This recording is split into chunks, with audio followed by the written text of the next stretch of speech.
গরমের দিনে ceiling fan আমাদের সবচেয়ে নির্ভরযোগ্য সঙ্গী, কিন্তু এই পরিচিত যন্ত্রটি কখনো কখনো পরিণত হতে পারে ভয়াবহ দুর্ঘটনার কারণ। সম্প্রতি বিভিন্ন এলাকায় সিলিং ফ্যান থেকে আগুন লাগা কিংবা বিস্ফোরণের ঘটনা উদ্বেগজনকভাবে বেড়েছে। প্রশ্ন হলো, একটি সাধারণ সিলিং ফ্যান হঠাৎ করে আগুন ধরে যায় কেন? আর এই বিপদ থেকে নিজেকে ও পরিবারকে কিভাবে নিরাপদ রাখা যায়? বিশেষজ্ঞদের মতে বেশিরভাগ দুর্ঘটনার পেছনে রয়েছে অসচেতন ব্যবহার এবং নিয়মিত রক্ষণাবেক্ষণের অভাব। আমাদের অনেকেরই ধারণা ফ্যান একবার চালু করলে দিনের পর দিন চলতেই থাকবে, কিন্তু বাস্তবতা হলো প্রতিটি মোটরেরই একটি নির্দিষ্ট কর্মক্ষমতার সীমা রয়েছে। যখন একটি ফ্যান দীর্ঘ সময় ধরে একটানা চলে, তখন এর মোটরের কয়েল বা গুণ্ডুলির তাপমাত্রা ধীরে ধীরে বাড়তে থাকে। অতিরিক্ত তাপের কারণে কয়েলের ইনসুলেশন নষ্ট হয়ে শর্ট সার্কিট হতে পারে, আর সেখান থেকেই শুরু হতে পারে অগ্নিকাণ্ড। আরেকটি গুরুত্বপূর্ণ অংশ হল ক্যাপাসিটর। ফ্যান চালু করা এবং নির্দিষ্ট গতি বজায় রাখার কাজটি করে এই ছোট্ট যন্ত্রাংশটি, কিন্তু বাজারে এখন নিম্নমানের ও নকল ক্যাপাসিটরের ছড়াছড়ি।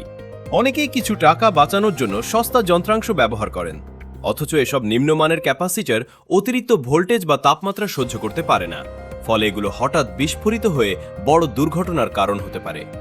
বিশেষজ্ঞরা সতর্ক করে বলছেন, কয়েকশো টাকা সাশ্রয়ের জন্য ব্যবহৃত একটি নিম্নমানের যন্ত্রাংশ আপনার বাড়ি, সম্পদ এবং পরিবারের নিরাপত্তাকে ঝুঁকির মুখে ফেলতে পারে।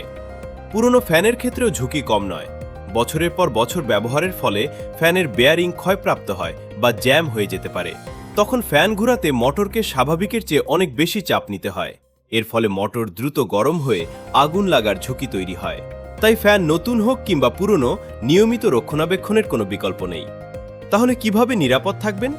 প্রথমত, সম্ভব হলে ফ্যান দীর্ঘ সময় একটানা চালিয়ে না রেখে মাঝে কিছু সময়ের জন্য বন্ধ রাখুন।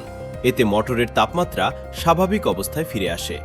দ্বিতীয়ত, ফ্যান থেকে যদি অস্বাভাবিক শব্দ আসে, যেমন ঘড়ঘড় শব্দ, কাঁপুনি বা গতির পরিবর্তন দেখা যায়, তাহলে তা কখনোই অবহেলা করবেন না। দ্রুত একজন দক্ষ ইলেকট্রিশিয়ানের মাধ্যমে পরীক্ষা করান। তৃতীয়ত, মেরামতের সময় সবসময় ভালো মানের ও নির্ভরযোগ্য ব্র্যান্ডের ক্যাপাসিটর ও যন্ত্রাংশ ব্যবহার করুন। চতুর্থত, মাসে অন্তত একবার ফ্যান পরিষ্কার করুন এবং লক্ষ্য করুন কোনো তার পুড়ে যাওয়ার গন্ধ, ঢিলা স্ক্রু বা অস্বাভাবিক গরম হওয়ার লক্ষণ আছে কিনা। বিশেষ করে গরমের মৌসুম শুরু হওয়ার আগে একবার সম্পূর্ণ সার্ভিসিং করিয়ে নেওয়া অত্যন্ত গুরুত্বপূর্ণ। মনে রাখবেন, সিলিং ফ্যান আমাদের আরামের জন্য, বিপদের জন্য নয়। আপনার মাত্র কয়েক মিনিটের সচেতনতা, একটি নিয়মিত পরিদর্শন এবং ভালো মানের যন্ত্রাংশ ব্যবহারের সিদ্ধান্তই হয়তো আপনার পরিবারকে বড় ধরনের দুর্ঘটনা থেকে রক্ষা করতে পারে। সতর্ক থাকুন, নিরাপদ থাকুন, কারণ অনেক সময় একটি ছোট্ট অবহেলাই বড় বিপর্যয়ের কারণ হয়ে দাঁড়ায়।